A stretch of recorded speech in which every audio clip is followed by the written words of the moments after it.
Good morning बच्चों। एक बार आपका पुनः मेरे YouTube channel academy of math में आपका स्वागत है। तो कल मैंने आपको कॉन्टीन्यूअस और डिसकॉन्टीन्यूअस पर एक क्वेश्चन बताया था और आज मैं आपको उसी पर बेस्ड एक क्वेश्चन और बताता हूं जो बहुत ही इंपॉर्टेंट है। क्वेश्चन देखिए क्या है हमारा। क्वेश्चन है if f x is equal to, ये सारे दिया हुआ है, at x is equal to 2 is continuous, यानी कि एक्स इज इक्वल टू 2 पर ये कॉन्टीन्यूअस है। अब आपको के की वैल्यू निकालनी है। तो इस तरह भी क्वेश्चन बहुत इंपॉर्टेंट है। आइए देखते हैं कैसे करते हैं। तो सबसे पहले बच्चों, ये जो सारे फार्मूले हमने कल आपको बताए थे ये आपको याद रहने चाहिए। और इसमें आपको पता है कि जब कोई फंक्शन कॉन्टीन्यूअस होता है तो उसमें right hand limit, left hand limit, ये तीनों आपस में बराबर होते हैं। तो आपको इन तीनों में से किसी दो को लेना है, क्योंकि तीनों बराबर ही हैं। तीनों में से किसी दो को लेना है। तो कोई दो ऐसे हिसाब से लेंगे जिसमें हमको के वगैरह मिल जाए। जैसे यहाँ पे x लेस देन 2 और ग्रेटर देन 2, यानी कि आप एक लेस वाला लीजिए तो एक आप इधर से ले लीजिए, ग्रेटर ले लीजिए, ताकि दोनों में हमको जो है के की वैल्यू निकाली जा सके। तो जैसे आप चाहे एफ एल ले लीजिए और एक आर एच एल ले लीजिए, क्योंकि इक्वल वाले में या तो less than L H L ले लीजिए और आर एच एल ले लीजिए, कोई भी ले सकते हैं। लेकिन दोनों ऐसी सांस में लिए दोनों में यही फंक्शन आए, दोनों में अलग अलग फंक्शन आना चाहिए। जैसे मान लेते हैं तो यहाँ पे लिखेंगे सिंस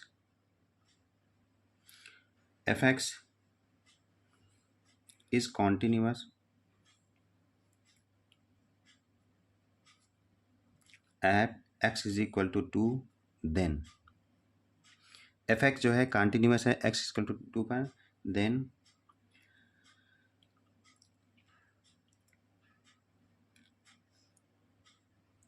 आर एच एल या एल एच एल ले लेते हैं।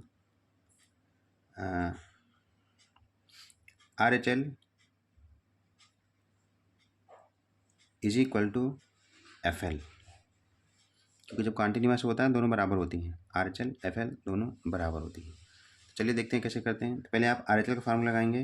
आर एच एल का फार्मूला है limit x tends to a plus h f x is equal to limit x tends to a f x.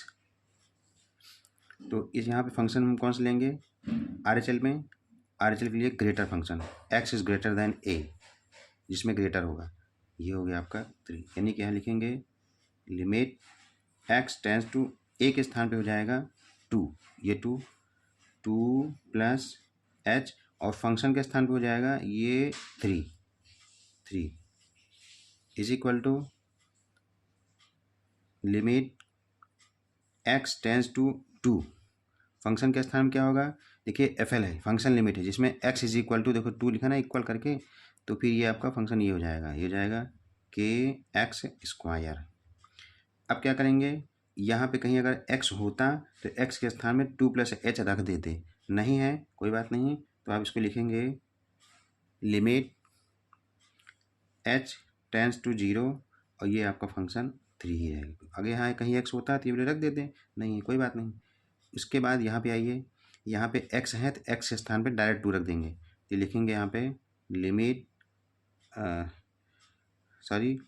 यहाँ पे आप डायरेक्ट लिमिट इस्तेमाल कर देंगे, यानी कि के 2 का होल स्क्वायर। ओके, अब यहाँ पे कहीं पे h होता तो h की वैल्यू 0 रख देते, नहीं है तो इसकी वैल्यू जाएगी आपकी 3। कहीं h होता तो इसमें h की वैल्यू 0 रख देते हैं यूजिंग लिमिट करके, यूजिंग लिमिट, और इसमें 2 2 4, यानी कि 4k।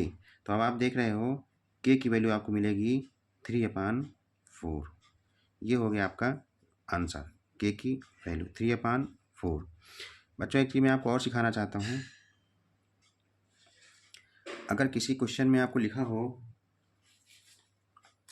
देखिए ये क्वेश्चन आपका दिया हो f x is equal to mod x upon x और if x not equal to, question अगर आपका ऐसे लिखा हो, यहाँ नॉट इक्वल टू लगा हुआ है, तो जिस क्वेश्चन में नॉट इक्वल टू लगा हुआ हो तो आपको समझना चाहिए कि आर एच एल में भी यही फंक्शन लिया जाएगा और एल एच एल में भी लिया जाएगा, और इसको सिर्फ हम लेंगे एफ एल के लिए। मतलब इसके अंदर एक्स ग्रेटर ए भी है और एक्स लेस ए भी है, दोनों चीज़ के अंदर है। और ये क्या चीज़ है? एक्स इज इक्वल टू ए, ये एक्स इज इक्वल टू ए है। इस पर आप एक्स इज इक्वल टू 0 पर इसको आप सॉल्व करेंगे। तो x की वैल्यू 0 नहीं है, इसका मतलब x की वैल्यू 0 से बड़ी है, ये तो छोटी है, तो इसलिए राइट हैंड लिमिट और लेफ्ट हैंड लिमिट के लिए दोनों में यही फंक्शन लिया जाएगा। और इसमें x इज इक्वल टू 0 है, इसका मतलब फंक्शन लिमिट के लिए आपका ये लिया जाएगा। थैंक यू बच्चों, उम्मीद है कि आपको मेरे वीडियो पसंद आया होगा और बहुत ही अच्छे क्वेश्चन हैं, इस पर आप थोड़ा ध्यान दीजिएगा, वेरी इंपॉर्टेंट क्वेश्चन है। Thank you.